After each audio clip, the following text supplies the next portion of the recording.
G'day Bomber fans. Well, by the time this video is out, you guys are probably already watching the Essendon-Richmond practice game. Today marks what I think is the start of the build into the AFL season. It's the first unofficial practice match of the year, Essendon against Richmond at the Hangar. I'm going to have a review out tomorrow for this game. I'm going to have a player ratings video out on Monday with a special guest. Today, I'm simply just going to be reacting to the squad that was selected for this game, that you guys have probably already watched by now. I talked in my preview video about how important the squads are for these early, pre-season games. Next week's is definitely more important, but I think we've seen a few, little shocks here and there for this squad for the Richmond game. So we're going to talk about it. We're going to be talking about who's participating in this match and, more importantly, who isn't participating in this match. So let's get into it. Quicker video today. All right, here is Essendon's 30-man squad. I think Richmond have a 31-man squad. So both teams are pretty much using up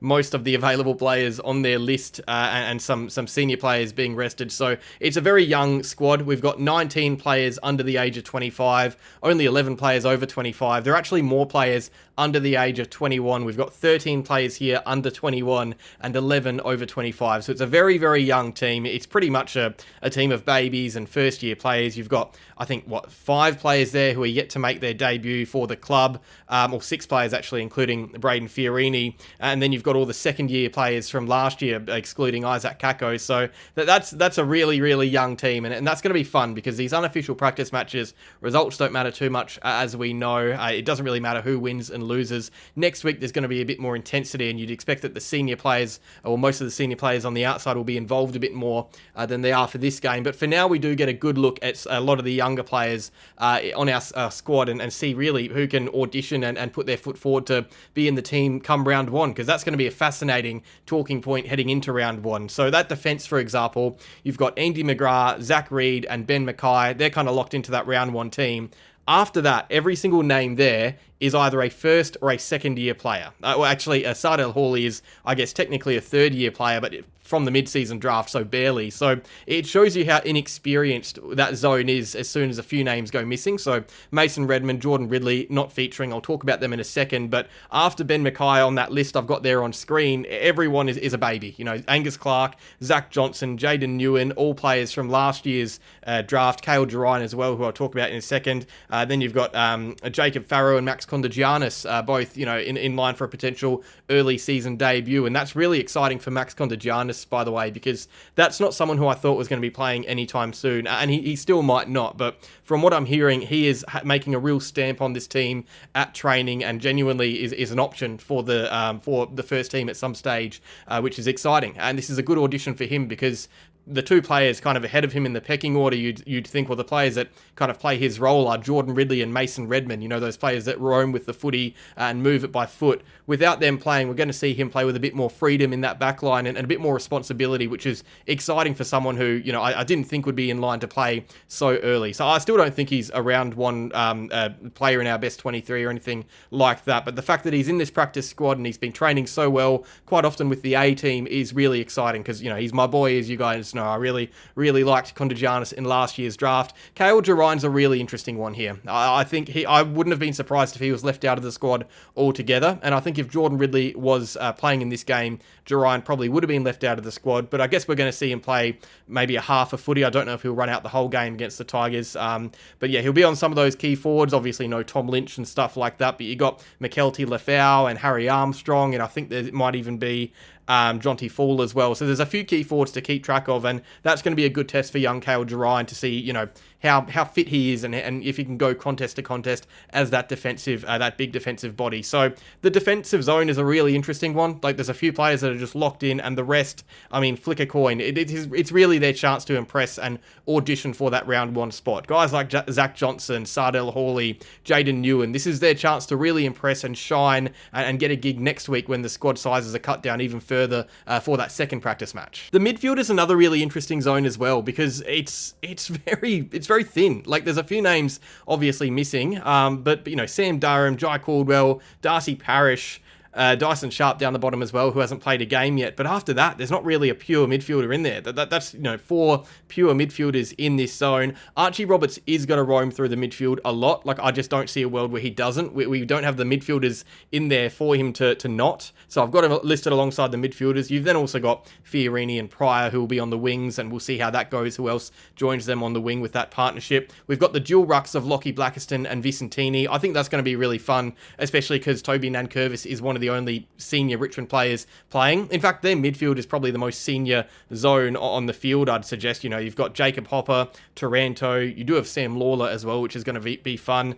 You've got, Cumming and Grill with the young boys in there, so that's going to be interesting to see, Sam Cumming and Sam Grill against Dyson Sharp and these guys. But the midfield, what I'm fascinated by is who's going to run through it when these guys aren't, because you've got Durham, Caldwell, Parrish, Roberts and Sharp there, all players that I suspect would be running through the midfield quite often throughout this game, but you'd think there'd be more rotations than that. So who's going to be the other names in there? Will it be Jacob Farrow coming in from defence to do it? Obviously there's no Isaac Kako in this game, and he would have been a great option as well, but do you see a Jade Gresham spend a lot of time in the midfield? Do you see I don't even know after that, maybe one of the other younger players like an Archie Wicks who has that toughness about him? That's going to be really interesting to see what we do with our midfield and how we navigate that. It clearly isn't our best midfield on paper. We've got quite a few names off to the side on the park who will probably be there next week as well against the Saints. And we'll talk about one of the big absentees in a second, because I think that's the main takeaway from this squad, and you guys probably know who I'm alluding to.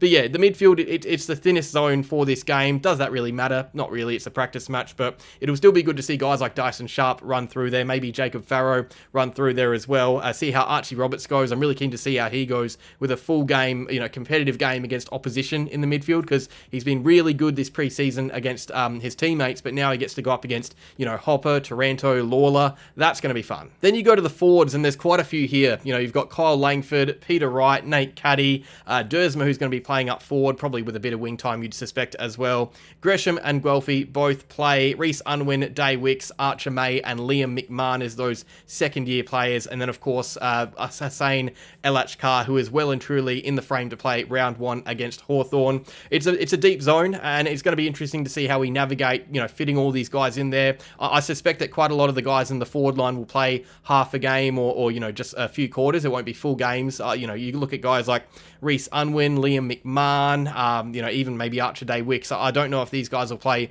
full games, but that'll be interesting to see. I think the main watch for me with this forward line is probably Xavier Dersma, just how that role works and how it goes against opposition, because you've got guys there that he could keep an eye on, but it's not really a zone. It's not going to be like Hawthorn round 1 where their mobility is really needs an eye on it. So yeah, seeing how Xavier Dersma goes, and then of course it's just who makes up those spots in round 1, and this is like it was with the defenders, their audition to break into that team. You've got Gresham, Guelphy, Unwin, Day Wicks, Hussein Elachkar. Like who of these guys is going to play alongside Isaac Kako if he's fit round 1 against the Hawks? My guess is Hussein Elachkar, just for that chemistry, but he does have to impress in this game. Like, he can't just play a player because he works well alongside someone else. He needs to impress on his own and show us some signs, and it's going to be interesting, I think, with Huss in particular, to see that match fitness and how he really runs out the game. So yeah, I think the forward lines really, all the zones are pretty interesting, to be honest, because of the youth involved in them and the kind of the little battles for spots in round 1,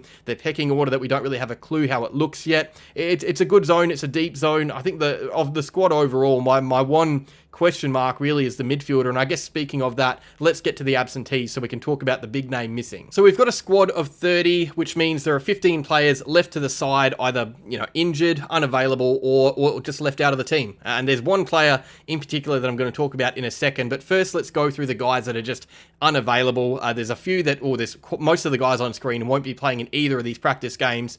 You've got Lewis Hayes, Killian Burke, Nick Martin, Nick Bryan, Setterfield, Cox, where are we? Kako, Jones, Edwards, and Roby. None of those guys are going to be playing against St Kilda next week either. So they're all injured. Some are, pushing for round 1 in the case of Kako and maybe a few others, but some are just, not a chance to play, in the early rounds or at all in the season in the case of Nick Martin. Then you go to guys like Zach Merritt, who's been rested for State of Origin. He'll be back next week against St Kilda. Mason Redman is not playing for family reasons. We don't need to speculate what that's about, but he was at the hangar doing lots of running to kind of build his fitness face as if he was playing in this game. So that is good at least.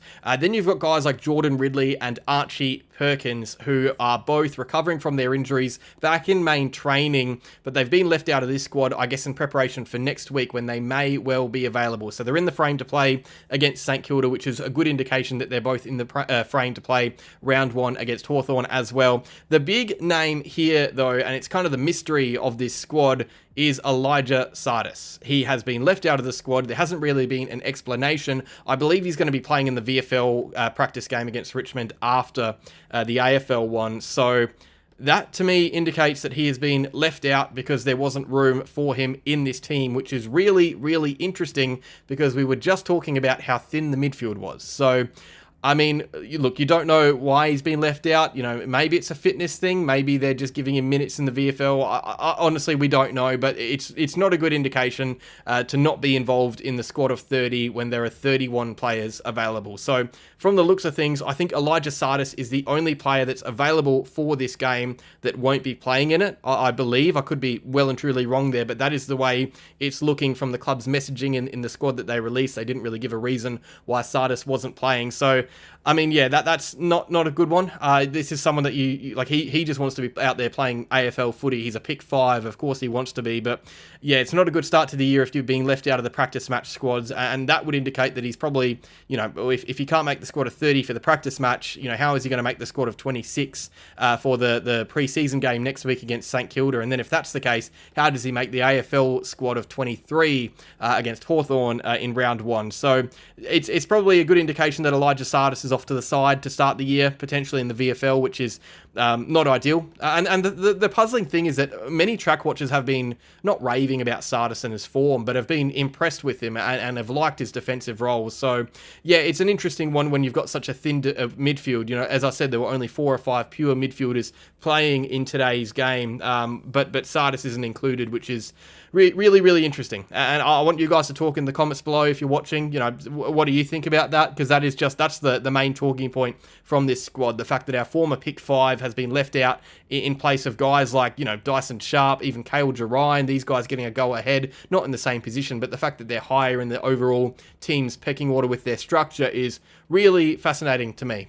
Yeah, it's an interesting one. So what am I keen to see in this practice match? I am keen to see the kind of the inexperienced and the fringe bombers who haven't really been at the team for a while, see how they gel and how they go with the senior guys. There obviously aren't too many senior guys to gel with. It's a very young squad. In fact, by my count, there are 15 players in this squad, so half of it that have only just joined the club in the last 2 years. So that is fascinating. It's not only a young squad, but it's one that is, you know, very inexperienced in terms of playing alongside those more senior players. So I'm keen to see how they gel. I'm keen to see how the positional changes go and if there are any more up Scott's sleeve. You know, the ones I'm looking at, Jackson Pryor on the wing, Dersma up forward, whether or not Gresham plays in the midfield, he's been doing well at training there. Same with Roberts. And then I'm looking at guys like Angus Clark. You know, what is his role going to be for 2026? Are we going to see get any clarity for that this game? We're going to get clarity for Jacob Farrow and whether or not he is genuinely a lock for round 1 like some media outlets are saying. Same with Dyson Sharp as well. Same with Hussein El Achkar.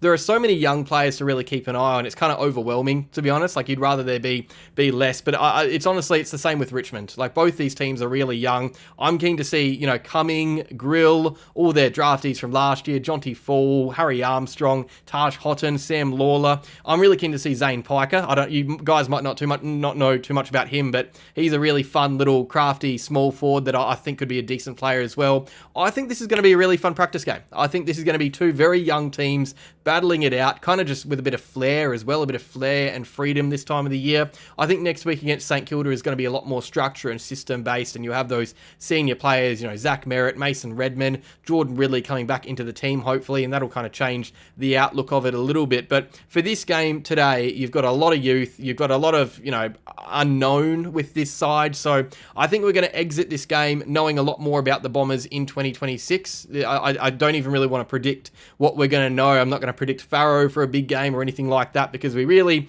don't know what's going to happen today, but it's going to mean a bit. You know, these practice games in the overall grand scheme of things don't mean a lot to the team, but they mean a lot to individuals. Like, as I said, this was when Nick Martin really broke onto the scene on his SSP season. It's when Tex Wanganeen did the same, but also last year, Tom Edwards kicked 4 goals against the Bulldogs. You know, Isaac Kako showing his signs early in the year in those practice games. So this could be the difference between playing round 1 or not for some of these players, and for that reason, I'm very excited. I'm obviously, you know, very curious as to what's happening with Elijah Tsatas.